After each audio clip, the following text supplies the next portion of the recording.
Welcome to Across the Desk. My name is Elizabeth Plouffe, and I'm here with my guest today, Laurel Hubbard, who I tend to stalk on nature trails around the Halton area. And Laurel owns Laurel Hubbard Consulting. Oh, and my camera just shut off, which is not great. And so, Laurel, welcome. Thanks, Elizabeth. Glad to be here. Yes. We were having a good laugh just a minute ago because everybody worries, and it's not only your concern, honestly, because, the odd... minor cuss word is okay, but we were discussing the inappropriateness potentially of the F-bomb. So if anybody remembers the King's speech, and there's that moment where he's encouraged to get his Tourette-like F-bombs out. So we just had a Tourette-like F-bomb party so that we could lay it on the table. Mostly for Elizabeth's benefit, not mine. I would never do something like that. Never! Never, because she's better than I am. I actually revealed to a group on Tuesday that I cuss like a trucker, everybody, on a regular basis, but not on the air. No, never on the air. Never. We are too posh for that. So welcome. So we are here today because Laurel actually has a really interesting business model that addresses specifically the challenges that family businesses can get into because they go into it best of intentions. I'm working with my brother. I don't need to have, processes or contracts or whatever in place. And then, I love my brother to death, but if I went into business with him, I'd probably behead him within 6 months because that's, you bring all that right sibling baggage or parenting baggage or what Yeah. have you. Yeah. So we're here today to talk about that, but also to talk about Laurel's experience as a woman entrepreneur, which is unique to everybody.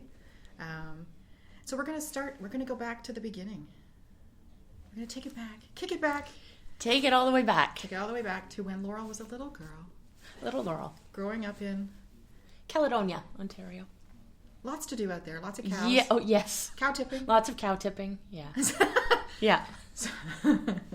We do not endorse cruelty to animals. However, cow tipping would be kind of interesting. So take me back to when you were a little girl, because I'm sure this is not where you thought you'd end up. Well, no. I mean, I don't know if I had any idea where I was going to end up. But, yeah, I grew up in Caledonia and have pretty deep roots there. My mom lived there. Well, I lived there my whole life, basically, until I went to university. And then my grandparents, just kind of a cool story. My great-grandparents lived in Caledonia. So get out. Yeah, so Long just time, really, girl. yeah, a long time. My grandfather was a town clerk in Caledonia during his career, and his father had a little clothing shop in Caledonia, and just so there's a lot of history So there. the entrepreneurial spirit runs deep in you as well. Yes, apparently it does. Yeah, yeah. So Very cool. yeah, it's a pretty neat story. So in between cow tipping, what were you... Just your regular brownie girl guide. how then we getting connected. into trouble, sort of life, Hey, you're as a talking to somebody teenager. who was asked not to come back to Girl Guides, so... Okay, yeah, I think I left before they kicked me out. Yeah. But They're like, we really like you and everything, but you're a troublemaker. I'm like, no, really? So that's actually... We'll backtrack for just a second, because that's... You and I met at a mayor's State of the Address, wasn't it? It was some kind State of the City, yeah. something. Yeah, a few years back. And so Laurel was getting up to leave the table, and the Girl Guide leader in me kicked in, and I turned and I said, oh, you've forgotten your... And periodically I'll come out with these statements that are completely weird. But I said, oh, it's the Girl Guide leader in me. To which we discovered... Yeah. Your Auntie Barb. Yes, my aunt was a leader at Sparks. Yes. And you knew her. I did. I was And her you had a very, which we won't get into on the air, but you had a very funny story. I did. But so Barb. Small world. So 4.5 years, I was your Aunt Barb's staff support. Yeah. Through Girl Guides. So, I mean, this would be where we break into song and sing like It's a Small World, because that was bizarre. Yes, it would be where we might break into song, but probably won't be. It's probably not what's going to happen. You never know. I feel it building. But anyway, so growing up in Caledonia, you mentioned university. So what did you like to do when you were a little kid? What did you see yourself as? I know. Yeah, I had a couple of ideas, when I was a kid. First, I was going to be a lawyer. Really? Yeah. That was your go-to. Well, because I thought... Nothing against lawyers. We all love lawyers. yeah. Sort of. We do. we But try I just thought, well, that's kind of a neat thing to be able to argue all the time and get paid for it. So I thought that looked pretty good. But that's extremely logical. So good for you. Yeah. So, Okay. but that didn't last forever. It was just sort of passing, fleeting thought. Yeah. And then another time I used to ride horses and things, so I wanted to be a vet. I thought that would be. Did you? I did. Yeah. I'm allergic to all animals, though. Oh, well, that would have been good. Cut that career really short. Yeah. And then I realized, I had to really have there's a lot of science and biology and things like that. Wasn't going to happen. So. Gotcha. And then I sort of, just waited for another For God's 20, inspiration? Yes, Okay. pretty much. That was it. But I did psychology and sociology at university, so that I kind of knew that I'd be into. So now I'm afraid you're evaluating my crazy behavior. Everything you do. Gotcha. Yeah. Duly noted. I will now become very quiet. No, that's okay. So it all, kind of everything, you build on everything as you go, right? And so the psychology, sociology, I ended up going to teachers college. And then I ended up doing an MBA. So all these sort of strange combinations, but everything ties into the work that I do now. No, but it's useful. As soon as you but you don't know when you start. No, that's... I didn't know when I started. And nobody does, right? And that's the interesting thing. So the men and women that I've had on the show who are entrepreneurs, I find it absolutely fascinating because the second you started describing your education... my brain flipped ahead to subsequent experiences that you would have had and how that's perfect for what you're doing now. Yeah. Yeah. So there was a plan somewhere. Well, there wasn't my plan, but apparently there was a plan. We're using air quotes here, but there was a plan somewhere. There was a plan. That's fabulous. Yeah. And, you just kind of, for me anyway, you take the next step, right? Yeah. That seems to make the most sense. Right. And if it doesn't make sense, then you get out. If after a little while it doesn't make sense, but as long as it does, then I think at some point you ride it until it does. Yeah, and then somehow it fits together. At some point, at least that's the hope. And I agreed. And I don't mean in a negative way, but you're right. Yeah, you're right, and that's part of the fun is you look back and you're like, I know I couldn't be doing what I'm doing now. Yeah. If I hadn't had the experiences, Yeah, it all counts. Yeah. Nothing's wasted, right? So very true. Except Girl Guides, apparently. No, you learn things that still stick with you, even in Girl Guides.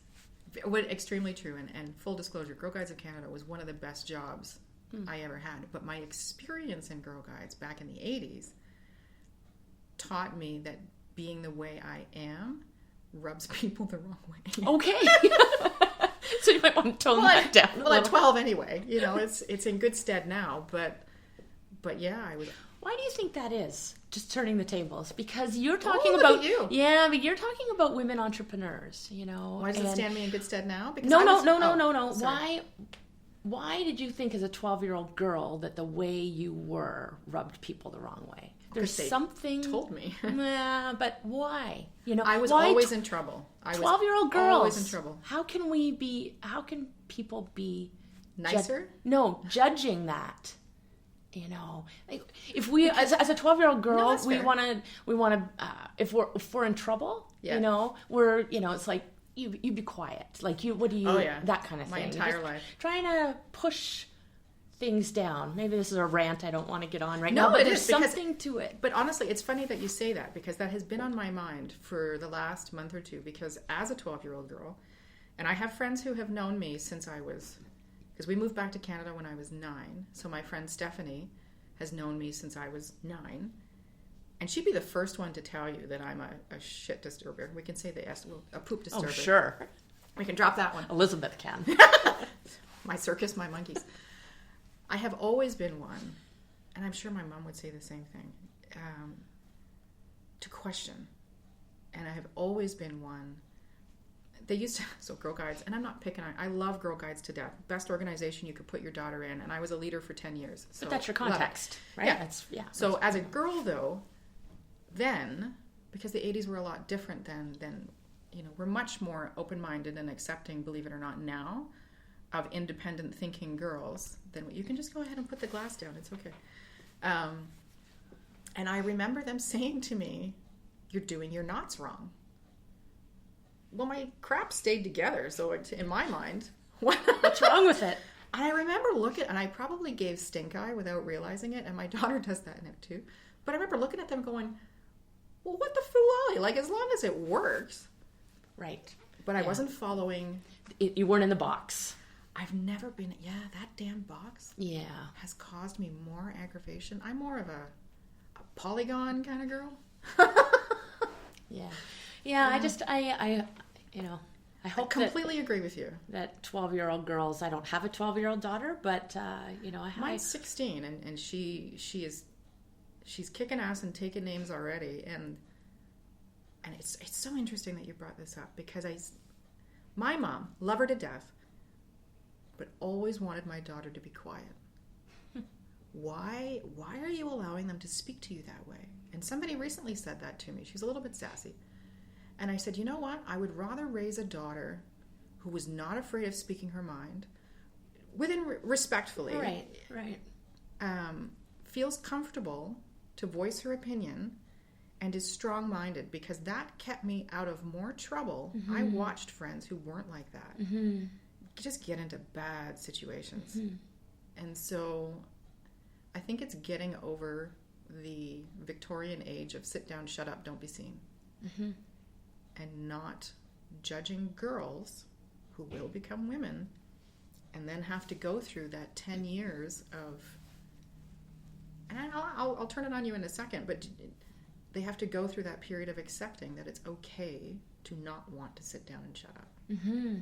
Yeah. So would you say that you went through the same? Well, I think it's part of the building self-esteem and building self-confidence, so that girls can do what they want and stand up in a, unfortunately maybe in a boardroom of men, right, and hold their own and speak up and not just go along, because I think we go along too much. We go along too much, and so that's how I know that I rub people the wrong way, because and I it's much better now. It took me a long time of concerted effort to put a filter in place and to control the stink eye and what have you. And believe me when I say I'm fully professional and I don't, give random stink eye to people, but it has served me well now.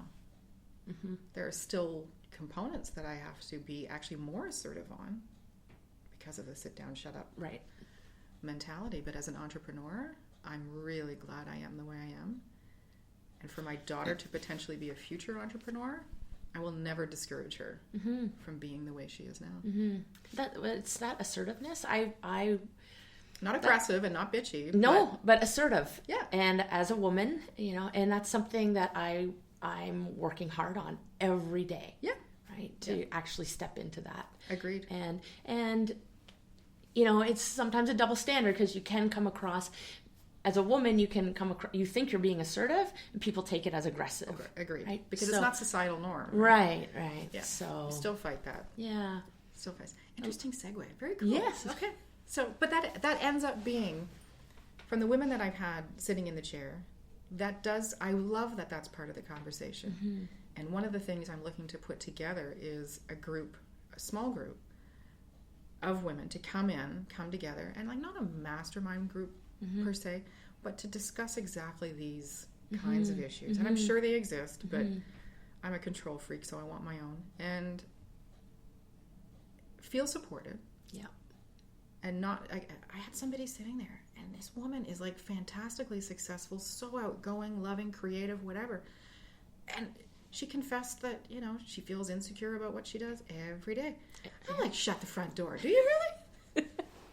Yeah. Because it would never have occurred to me. All the time.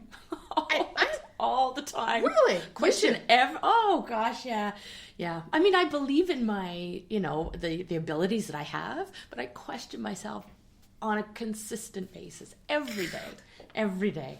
And sometimes that leads to, I don't think that's always a bad thing. No, I don't think so. It's a process growth. of reflection, right? Yeah. And I think that's actually important as a leader. Agreed. But it can also move into that, oh my God, what did I do? And into that, then that insecurity takes over. And Yeah. it's like, how do I make it right? And because I want, harmony and peace and... Yeah, see, I don't worry about that so much. Yeah, well, I have to call you next time. But see, it's interesting because we were just talking before this. So Laurel and I were discussing the process around how the podcast is created and what have you, and jumping into things. And so on the weekend, I shared that I held a Burmese python, and you said, "Oh, that's not something I would ever do," but you also said you would never have seen yourself doing this either. Sure. And here you are. Yeah, true. Which is fantastic. Yeah. But a lot of people wouldn't. Right. If they didn't fully have the process Right. and have sat there and watched somebody else do it and put Yeah. all those... So good for you. Well, because this for some people, this is the equivalent of holding a Burmese Yes, python. yeah, absolutely. And you pick where you want to the situations you want to put yourself in. Yeah. But I think it's important to for me, it's important to keep putting myself in uncomfortable situations because That's where growth comes you from. you don't want it to fail, but it sometimes does. Failure is good. Why is failure a... Yeah, and how else do you learn and grow? And when I'm working with clients, it's they need to. I'm asking them to put themselves sometimes into uncomfortable situations, to have uncomfortable or difficult conversations, and so I can't just waltz in there like some big expert and tell them what to do and not have done all the work, that kind of work myself. So I think it's important to keep putting. And that's an interesting situations. segue in itself, because my immediate reaction to that was, but thank God you have the expertise, you have the education, you have the empathy, you have the skills to allow those conversations to happen constructively. Yeah. And so we'll jump a few questions, but so tell me how you went from MBA, background in teaching, sociology and psychology, which is all amazing for what you do now. Absolutely provides you with the insight to constructively negotiate conversations. So the other piece of your background that's missing is your parents, your family, have a background in... Oh, okay. So my job working... We're going to jump a little bit. Yeah, sure. So I... It's all about you. Yeah, yay.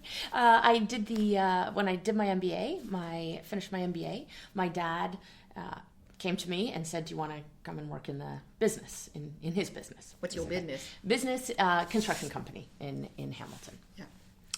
And I've written about this on I have a little blog that I started. I'm not quite as diligent as you are, but I took all the dates off so people couldn't tell how old it was. Story stands. Doesn't matter. So I've written about this, but you've now outed yourself. Yeah, I know. It's not that big of a deal. He asked me if I wanted to come and work in the business, and it's a construction company in Hamilton. I had been really fortunate. I traveled all over the world. I studied and worked and done all these things, and did my work placement for my MBA in downtown Toronto. And I was like, God, this is not what I was, had in mind, at all. Yeah. But he said, it's 6 months, a year, and it was a really challenging project to get ISO. Well, challenging for me, very interesting. So put ISO processes, ISO 9000, quality processes. I know what it was, but ISO is International Standards of Operation, right? Yeah, but it's going in and putting good systems in place, right? So you meet the standard of, whatever industry or organizing body. It's generic, kind of across, it's a quality management system. I'm listening. Keep going. So that really appealed to me. So I said, sure, I'll do it. And, the kind of the funny story is after it was supposed to be 6 months or a year. And 13 years later, I left. So, time to move on. It was, so it was kind of like other family businesses. My dad owned the business. He had actually bought into it and then eventually bought one of the other founding partners out. And, so it wasn't from the ground up a family business, but I worked there. My brother worked there, and actually my dad's brother worked there as well. And in the construction operations, and so I worked with my dad for. Sorry, I told you there's no editing. So everybody, welcome to the fact that I have Bit of a sniffy nose. Anyway, yeah, I worked. so full family. So you've got a ton of experience working in and negotiating those challenges. Yes. Now, not, as it sometimes happens, right? It wasn't like I walked in and I knew that this was what was going on. It's only through hindsight and being out of that business, and also the other program that I took was the Family Enterprise Advisor program. I'm just understanding that, there were a lot of things going on. Yeah, dynamics. Pardon? Oh yeah, that we could have done differently. So I actually, it sounds crazy, but I didn't realize that being in a family business was sort of a thing. It's like you're in a family. Yeah. And there's a business. Right. But I didn't get, like lots of family businesses, I didn't get that those two really, how they were interacting, right? The dynamics between the two. Okay. Didn't understand. You just put your head down, you get to work, you do your best, right? You don't step back and kind of reflect. And I'm a process person, so I do, more of that than maybe most people or other people, but but maybe it was working really and it didn't, and I think that's true for any business. If it's working, you really don't. I work with so many clients who don't put particular necessary things in place because at the time the business is working. Right. It's only when the business, for whatever reason, stops working that you go, oh, fudge monkeys, I should maybe, and that's my soft Tourette's moment. I should maybe look at that. Right. So at what point did you kind of have to step back? Was there like a pivotal moment where or wasn't until you left? It's your comfort level to share, but... I'll just say, like, it's with distance. I've been out of the business now for about 5 years, actually. So, and I just get more and more every day, still more and more insight into the dynamics that were going on at the time. So, and wasn't not like horrible, we're in full out conflict or anything. It's just subtle things, and just seeing that actually, motivates me to help other people and who are in family businesses. Yeah. See, and this is and you make a really valid point there, because it doesn't have to be like a Bernie Madoff thing where there's collateral damage with the sons and all that kind of stuff. It doesn't have to be that fantastical to still be something that needs to be addressed. Yeah. So and when I asked Laurel that question, I was no way implying that there was some big hoo-ha. The point being that minor things are just as important to negotiate and navigate and settle. Yeah. For the long-term success of the company. Yeah. And there are things that you can put in place, or preventative measures you can put in place. Just proactive, preventative things, just like in an ISO quality system, except this is geared towards a family business. Yeah. And so that you're not like shooting stink eye at Christmas dinner. Well, because you want to you still want to get together with your family at Christmas and have a good time and be family and have strong relationships there. And you have a business to run. So it's just navigating those different systems. So 5 years ago, when you made the decision that your time had run its course with your dad's company, what did you do at that point? Yes, so I left. I jumped without any kind of net, and that's pretty much what I did. Yeah. Like what were we just talking about? It's like Python? Well, I just kind of do things. You picked up the ass end of the Python. I just do it, and then I figure it out later, kind of jump in. When I started... she says as a process person, but anyway. Yeah, oh yeah. So there's a little wild side to Laurel. Gotcha. Duly noted. It's a cobbler's kid story, Right? A doctor said that to me. Oh, really? Yeah, because my workspace, is always immaculate. Yeah. Like, very organized. I have massive, file systems, and I'm a bit of a paper girl still, but even my Google Drive is all set up. Yeah. But you go to my house some days, and it looks like my cupboard's puked. And she said that to me one day. She's like, what's like the cobbler's children going bare? Yeah. It's like a 200-year-old saying, but anyway. Yeah, well, that's why it's a 200-year-old saying. No cobblers anymore. So you jumped. So I jumped. You're holding the python by the tail? Well, it was holding me maybe. When I was in the family business, as lots of small and mid-sized businesses, you do a lot of different things. I did a lot of different things, wore a lot of hats. Right. You just do what needs to get Right. done using your own skill set. And so when I left, but it was a very generalist, sort of did a lot of different things. So when I left, I wasn't really sure what I was going to do. I didn't know, to be honest, I didn't know. I had a sense, but I didn't really know what I was good at. I didn't know where I really wanted to spend my time. And I didn't know what people really wanted out of all those things, what people might pay me for. So that's true. So pretty much, those are the questions. It's like, what am I good at? What do I want to do? What do I want to do? How can I build a business? And what will sustain me financially? So it's been a process of figuring those three things out. So when I started, I actually was at a conference in Colorado. Right. I sat beside this woman, another woman from Toronto, actually. We hit it off. She does facilitation. She has a facilitation company, and facilitation is the thing that I love to do. It's kind of from my teaching background. So I started working a little bit with her. She was so generous, and it was just, she was very helpful to me. And so I started doing that, and then, after a while, I thought, this is not, I love facilitating, but it's not, I don't like coming in sort of, I'd prefer to be in a business context, Right.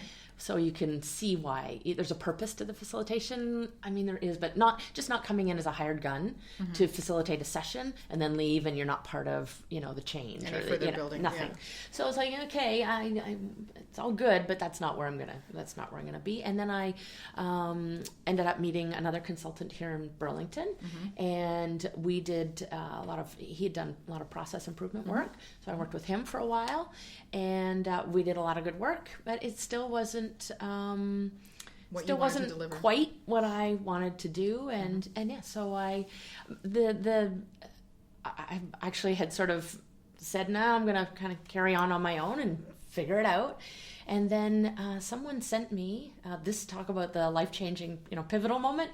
Somebody sent me a Globe and Mail article of graduating class of the from the Institute of Family Enterprise Advisors. And he said, this looks like it might be up your alley. Oh, divine intervention. And awesome. I looked at it, I was like, what? This is a thing? Like, are you kidding me? Right. This is, of course. This light is bulb. up my big light bulb.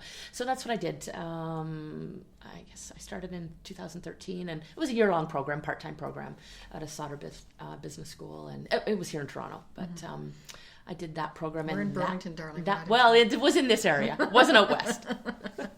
So it's local. I did that program, and it was like therapy for me, and it was also like, wow, the stars have aligned, and this is the work. It just, this is the work to help family businesses. Fantastic. This is my work. See, and to that's, do.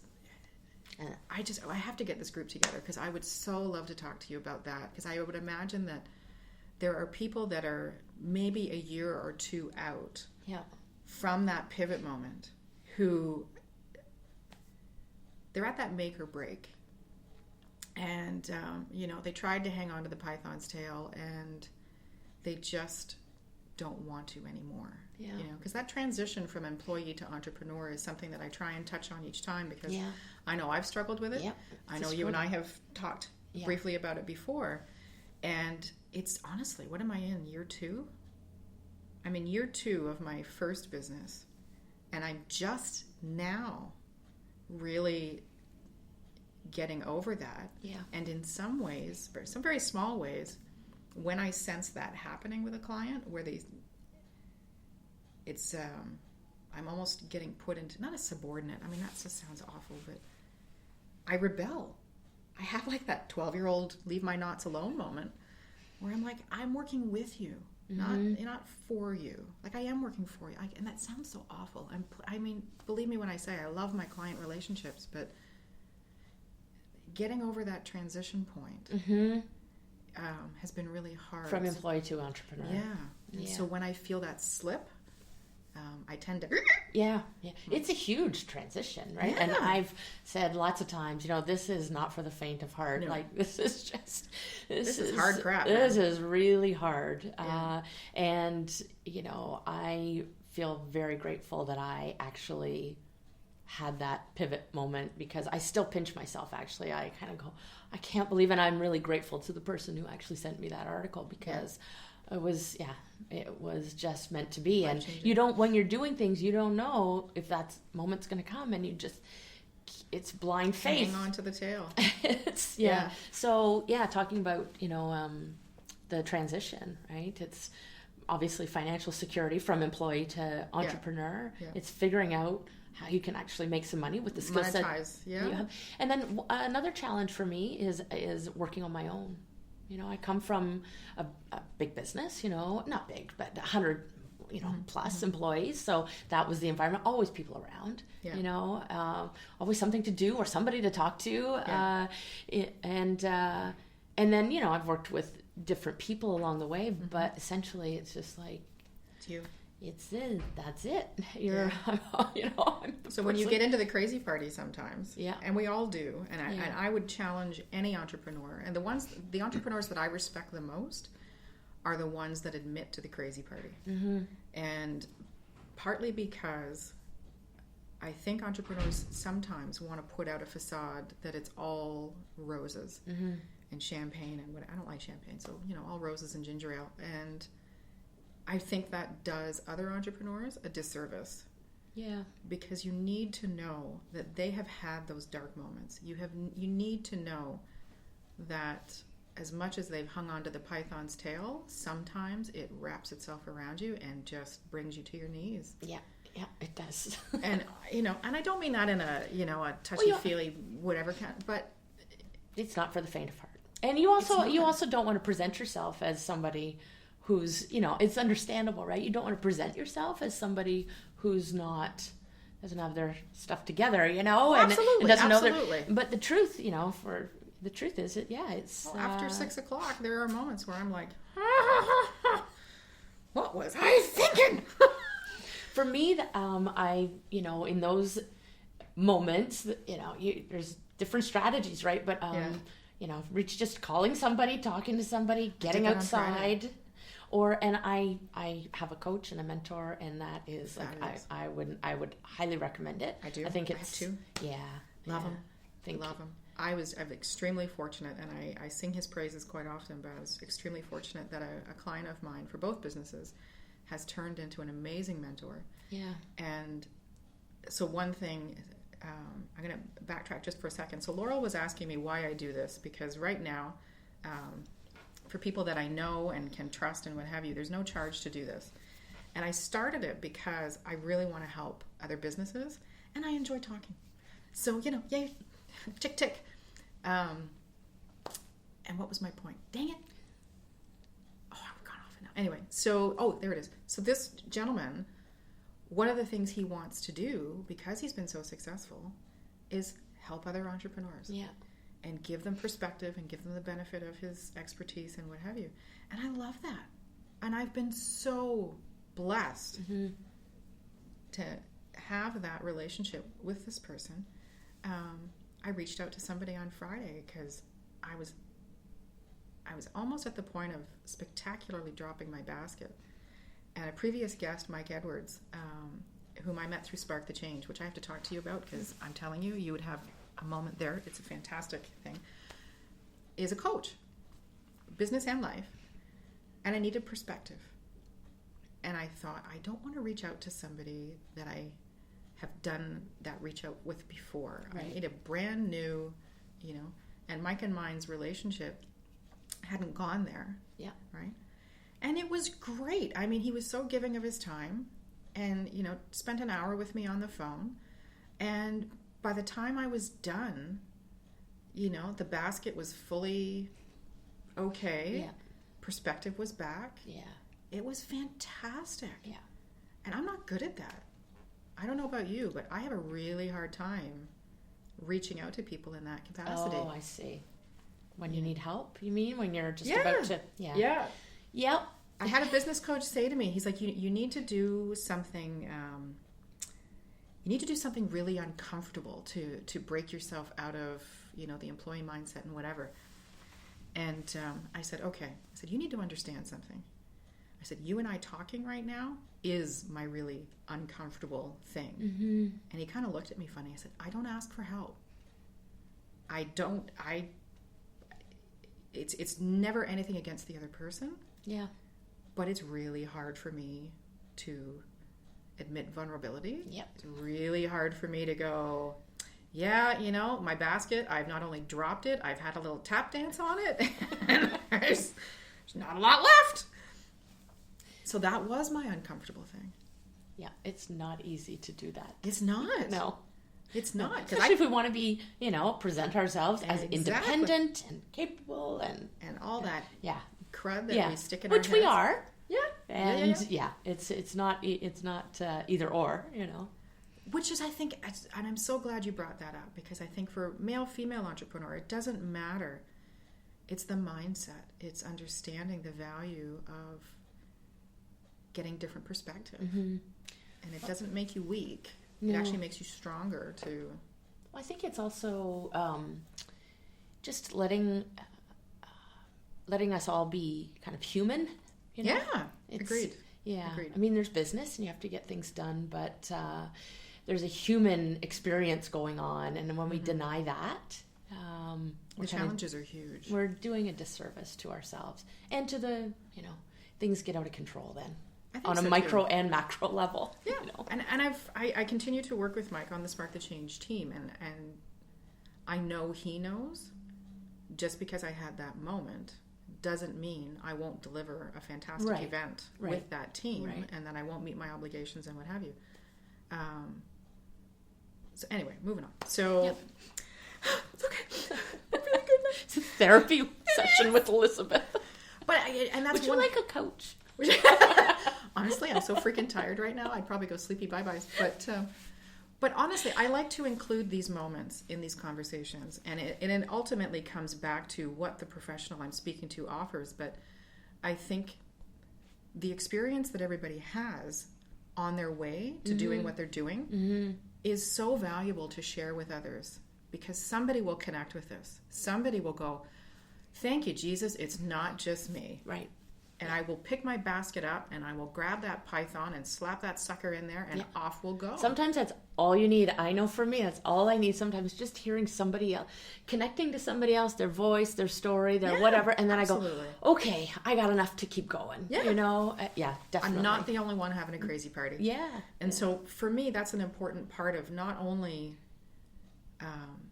my guest's business story, but allowing other people to relate to you on that very superficially, because I mean this is a very small component of Laurel Hubbard as a whole, and I did a great big anyway moving on,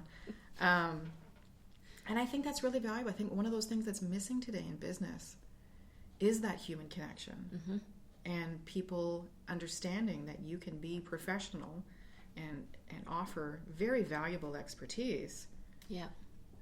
But potentially help in other capacities. Well, that's actually why I love the work that I do, because you can't get away from that human aspect, because it's your family. Yeah. So for me, that's so, inspiring, and just, I love that. But that's the work that, I guess that's why I'm pretty passionate about the work that I do, because I automatically, that comes into the process. Right. It's not just business, it's relationships, and it's not convincing people that they should pay attention to results and relationships and, equally. Blah, blah, blah. It's like, oh no, it's your family. You can't get away. It is about relationships, and that is why it's just, I love it. Blows your kilt up. Yeah. Well, see, that one thing that I wrote down, because you made a really interesting statement earlier, because, I mean, one, construction is a very unusual business for women to be involved with still, unfortunately. But you made a really interesting statement, which was you wore many hats within that organization. Yeah. And I think that's a huge bonus for people that work with you, because you're able to look at people from all steps within the business. Yeah, yeah. And guide the process better for having had that amazing experience. Well, so talk about that if you would. Well, it was a real broad experience being in that role, and I was I didn't start off as in a management position or anything. I was kind of coming in to do a project, but pretty quickly, especially because of ISO, you're covering the whole business systems, you know, so from safety to operations to financial processes to, just everything, right? Right. So, and then getting to work with the management team and build that strong sort of bench strength. And then also, working directly under my dad, who was a business owner, and just absorbing every single thing that I could from him. It really gave me interesting perspective. A great broad perspective. And really the ISO part was so helpful in that, because I could have just done certain things, but because I was involved in every operational process, I learned project management and those kind of things. Why are you looking funny at me? Because I discovered okay, so I'm going to use a bad word here, but I discovered when I had a guest on, and every photo I took where I was looking like engaged and whatever, it was like full resting bitch face. Oh, are you taking pictures as we go? Oh yeah. Oh, there's been tons. That's why I don't tell you. Wait a minute. Then you don't get all ako taco. This isn't selfie way. This isn't a selfie way. Oh yeah. You just did it. I did again. You didn't even know. I did not. I'm like a photo ninja. Why does she keep pushing on that? I told you that was happening. No, I did. No, Full disclosure. no. You watched You're me under set false up the camera. pretense. Yeah. So, this was that laughter part that I was telling you about. Yeah. So that's why I periodically might look at you kind of funny.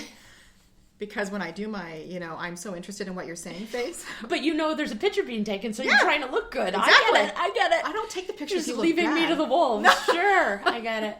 I don't post those. I just send those to you and go, haha, privately. But yeah, so sorry. That's why I might look psychotic briefly. Okay. I could not get one decent photo, and her story was so fascinating. But every time I went like this, I was like, why is she giving me the Chandler Bing smile? Like, what is going on over there? That whole basket dropping thing. Moving on. So yes. So we've established you've got huge amounts of education, which is incredible. Way too many letters. No, but it's not so much the letters; it's the value behind the letters. Right? Yeah, because people can have crap loads of letters. But to do what you do, because I was a teacher myself. I taught medical office admin for 2 years. So I know what it's like to stand in front of a group of adults and teach, anatomy, physiology, pharmacology, complicated concepts that you have to make relatable and understandable and digestible. Yeah. Which you now need to do for your clients, because process can be very overwhelming for people and intimidating. And you need to make that humanistic and understandable and actionable. Mm-hmm. So you've got the experience, having to navigate your own relationship with your family within the construction business, the education, the experience, all of those things. So a client comes to you or is recommended to you or however that works. And what are some outcomes that they could expect to receive going through the process with you? Right. Okay. So I'll just back it up a little bit. So, Sure. So what I do, I work with family businesses primarily, and I in a couple of different areas. What am I doing? What do I do? I'm like, wait a minute. What do I do? Where's my list? No, leadership. Governance and communication. Those are sort of the three keywords, right? So leadership might be leadership development of the next gen. Yeah. You did it again. I did. Now you're in on the. I am. I'm in on the. You're in on the button. So leadership development of next gens, making sure they've got the skills. I just want to keep smiling all the time, so you can't tell. It's a photo. Leadership. That's what I was saying. Stay on track, Elizabeth. Stay on track. So leadership development for next gen, leadership transition for senior gen, letting go, bringing the next gen in. Also transition planning. Yep. Okay. Absolutely. Succession planning. Yes. Yeah. Governance. So putting those processes in place that kind of protect the family and the business, and keep the dynamics between the two really healthy. You are losing your mind in the most important part of my podcast. I'm trying not to. This is the key point. I know. I'm not going to pull it back. Somebody come and get Elizabeth, please. Somebody slap me. I'll just carry on myself. We're good. No. They are serious topics, and it's not Laurel, it's me. I'm the one that's supposed to be getting the church giggles, not you. I know. This is, again, Girl Guide's kicked out right here. Excuse me. Moving on. So leaders, governance, and the last one that you said was communication. So that could be helping companies, family businesses tend not to be, depending on the size, they tend not to be very formal, right? There's not a lot of formalized processes in place, and not a lot of formalized management processes. So things like, you just figure it'll work out. Well, they just do. They're working hard, right? And they don't, they don't need a lot, but they might need a little bit. So I might help put in management meetings as an example. Just really get them on a good roll with those things, especially when there's a next gen who needs to learn. Right. So it's just, that's a way to keep them sort of... I'm encouraging somebody right now to do that because they're all buddies. Yeah. And they don't do that right now. Yeah. And I'm just like... You need to find a way, you need to have a way to sort of measure the performance of your company. And regardless if it's family. Well, yeah, definitely. But if you're a founding entrepreneur, you're an owner or something, you have your own way of measuring how your company's doing. Even if it's as simple as we have money in the bank. Right. But when you're trying to bring a next gen in, they can't, it just doesn't happen by osmosis. Been there. So you need to just maybe we need to put a few things in place so that there's an opportunity for them to ask questions, and the knowledge of the senior gen comes out. Right? So at that point, is it just a That's verbal an example? I'm putting my serious face on for a moment, because my thought is you can have those conversations, which is fantastic. But do you then also encourage the companies to create, and not bindable, but a written process where it's a living document? Because once that senior gen exits, I would assume at some capacity or another they're still available for question and what have you. But at some point you have to grab the Python and just, it seems to be our thing for today. So I'm kind of of two minds on that. I'm a big believer in writing things down, because I think that's when people see what they've agreed to, right? Yeah, it becomes actionable. Yeah, definitely. And accountable. So there's lots of good things about writing things down. At the same time, I'm not a big believer in writing things down to the degree that they sit in a binder on a dusty, and collect dust. Agreed. So, even my work that I did for ISO, we didn't, some things need detailed processes, like, safety things, or even financial, signing checks or whatever. It's like there's certain things that have to happen. Risk management. Yeah, but mostly I like to set up processes that kind of play themselves out, that you don't need things written down. Yeah, you just, there needs to be a process, but it can be managed.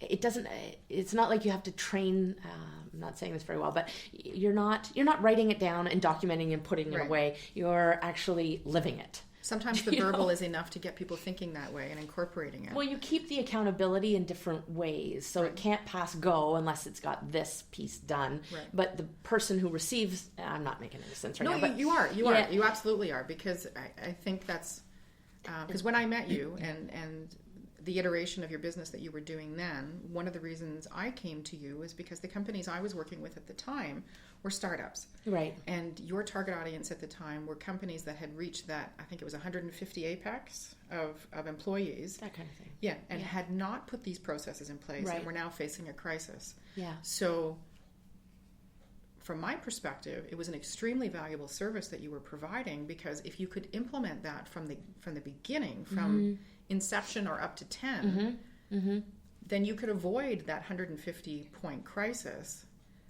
even just having the conversation. So no, you are explaining it very well, and it is making sense. It's making sure that people understand that process can happen at any point in your company's life cycle. Thank you. Yeah. See, look at me, I'm struggling now. Yeah. I'm not even laughing anymore. And I think that to me is one of the coolest things that you offer, is that you can do what you do and have very successful outcomes for companies regardless of how long they've been in business. Yeah, well, or how big they are, actually. Yes. My experiences with slightly, 100 employees kind of thing. Right. Maybe 150, but I'm also working with really small micro businesses Yeah. that are being passed on to the next gen. And I love that tension because they don't care about formalized processes, but they need something. Yeah. And so it's being creative around trying to find something that works for them. Right. Without if you write a process down, and when I'm talking about processes, I'm actually it's a bit of a tangent because I'm not even involved at that level when I'm working with families now. Right. I mean, that's the work that I've done in the past, this is more of a governance. It's just a different, just sort of a different process and more. But it is, again, something that a lot of people don't consider, right? Yeah. So even though I'm my only employee, I call myself the chief minion and what have you, for both businesses, Yeah. I have begun writing job descriptions. I have Yes. begun writing processes, Yeah. and not so much for, at this point, other people, but more for me. Right. So that when I go to explain them Yeah. to employees, Yes. when I have them, Yeah. Yeah. I don't have to then, because when I'm living the process and the development of the process, it makes more sense to me to write it down now, Right. so that when it comes time for me to explain it to somebody, I've got it. Yeah, well, now you can talk a shared language, right? Yeah. You've got a common language. Agreed. But the catch for me is always like, sometimes you have to, you start at point A, you expand, you're like, okay, what do we need to put in this process? What needs to be here? And you're just like arms It's wide huge. open, like wide open, you don't, Yeah. you've got all these things and then you come together, right? Right. Stop it. I know what you're doing. So, and then it's a messy process, right? To get it right, to get the process right. But I always encourage my clients. It's like, what's the lightest structure you need to have the most impact? Exactly. It's not about heavy structure. And I wonder if that's a misconception that people have. Well, they do around a word like governance for sure. They're like, Yeah. oh God, I out don't of my need league. that. We're not like that big of a company. We don't need that kind of formalization. And that's all true, but there's principles underneath all those things and that you can sort of adhere to and without very much, just a little bit of formalization, right? Yeah. And that's why it's always really interesting to kind of play with all that and see what works best for that company in that situation, but what's the lightest structure possible that really gets the point across. So we've got about 5 minutes left, but you just Yes, made ma'am. an important statement that I think when businesses are in like the 1 to 5 employee range, Yeah. and that mindset of, we don't need that right now. I would have to hazard to guess that most entrepreneurs, when they start a business, at some point are looking at scalability and expansion and what have you. Mm-hmm. And I think that's a really key component. If you can get your governance and your processes in place at 1 to 5, then your ability to scale has just increased dramatically. Yeah, it definitely that's something that's important. For me, for the family business side of things, so not so much the operational processes. If you want to scale your company, you need operational processes. But if you're in a family business, I'm sort of looking at things. I'm not so much looking at the operational processes anymore, although that can be part of it. It's more like transition planning, and so that's when it becomes important, right? So if you don't have, of course you probably don't. If you're a little micro company and you want to pass it on to your kid, you don't have a job description for yourself. But if you don't have that, if you haven't sort of documented what you do, it's hard for the next gen to kind of know, okay, so where's the gap, right? What do I need to learn? It's a huge learning curve. So those kinds of just,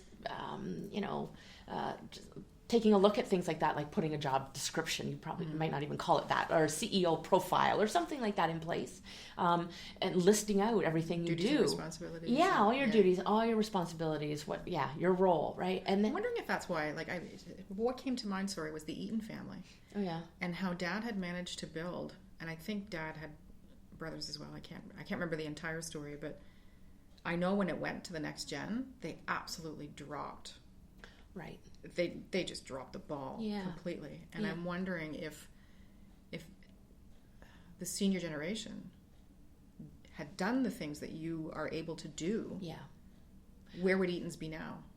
Yeah, and I don't know the internal workings of that, but that it's absolutely a classic problem.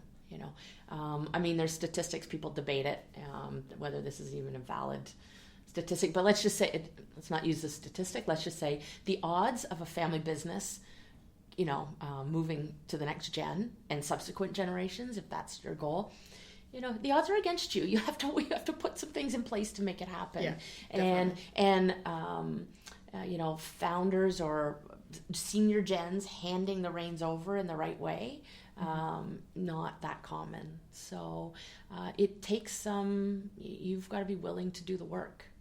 Agreed. Yeah, and then of course, the next gen has to be capable and interested. But the first step is, that senior gen actually being willing to... Well, having the confidence in the next generation to provide those processes.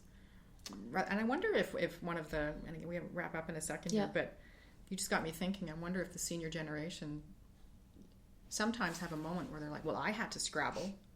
I had to... Oh, yeah. I had to, find the python and then give it a tug. So why should I make it easy for you kind of situation? Yep. You definitely have that. And one of the bigger things is the senior gen doesn't know what they're going to go to, right? When they're so it's fear and very personal human things, right? Is very, very true. So you get 75-year-old senior generation owners haven't really thought about succession planning. They're 75 years old. Yeah. And they are the value at that point. They are the company. And so if they haven't done that, I would love if at some point we evolve to the point where we have like a USB somewhere in our cranium.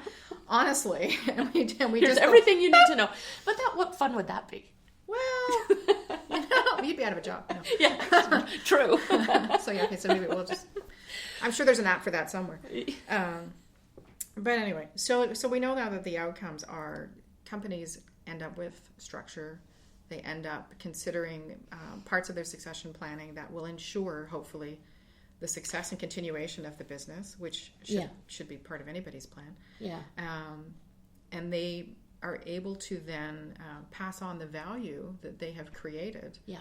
Versus why build a company if you're going to flush that value down the drain, right? And so, sometimes I'm working with businesses who are going to pass it on, but early in the process, during succession, we might find that's not the best way to actually protect the wealth that we have created. Right. The best way to do that is to sell the company. Right, and there's next gen is just not capable, or the timing's not right, or whatever it happens to be. Yeah. You know what? And this is the whole value of my family, right? The financial value. Yeah. And so, if I want to protect my family's financial wealth, it's not smart to pass it on. Tough conversations, and which is, I'm sure, the senior Eaton is kind of going, "Dang it!" Yeah, If I had just, and. I have a story to share after. But anyway, so we've established some outcomes. We know your expertise and how you can help companies. And so we're just going to segue for 1 second, which is you as a business owner now. Mm-hmm. You are now how many years in Laurel Hubbard Consulting? Technically about 5. Awesome. But it's been a whole bunch of... Well, you've iterated with Bob. You bet. Whatever. Yeah. So what would you say as a business owner? It doesn't matter male or female or whatever. Yeah. You're looking at your notes. Yeah, but I think you're going to ask me a question. I don't. Yeah, anyway, go ahead. What are you most proud of? Yeah. Is that the one we didn't have a note for? No, I do have a note for it, but it's okay. We've talked about this a lot, right? The main thing I'm most proud of is that I'm still standing. Which is, you know what? 2 feet. Plant it down, baby. Yeah. Sometimes, on tiptoes, and sometimes, on 1 foot. And but yeah, I'm pretty proud of that. And I think as entrepreneurs, we have to actually stop and recognize, what we're actually doing, right? And we're actually surviving, and then we start thriving. We're in it, and it's So you see the growth. So I'm proud of that. And then just from it's those moments with clients when I actually see the aha moment. Well, the aha, but it's especially working with governance things and putting these processes or having these conversations. Doing that, it's like that look of relief on their face. It's like, this wasn't so bad. Well, no, there's a bit of freedom. It's like, oh, okay, I can see my way out of this. Like I don't have to stay stuck in this pattern, this family pattern. I don't have to, Right. So it's just like this real, relief, sense of relief and peace of mind. And Fantastic. those are like, that's when I have moments of being really proud of. Like, and I am awesome. No, not me, but it's just, I really enjoy those moments. So fantastic. Fantastic. So I think we've captured a great snapshot of I think we've done a lot. We have solved world peace and self-esteem and mentoring and all that kind of stuff. But thank you so much for taking a chance to sit in the chair. Thanks, Elizabeth. You're very welcome. And seeing that the chair's not so scary. It wasn't nearly as bad as I thought it was going to be. I'm not scary. I'm a little weird, but I'm yeah, not scary. true. So, yeah, thanks. Okay. So next time we'll go to Bird Kingdom together, and it'll be you and me holding the no, the I will not. I'll do a lot of things. I will not be holding a python. Thanks very much, everybody, for listening. This has been Elizabeth Plouffe with Across the Desk and my guest, Laurel Hubbard, Hubbard Consulting. You can find you at laurelhubbard.com. And if they want to reach you by email? Laurel@laurelhubbard.com. Okay. And my phone number is up there on my website as well. I'm going to have it there. So when the post goes out, we'll have all that on there too. Great. Thank you very much, everybody. Have a great day. Thanks.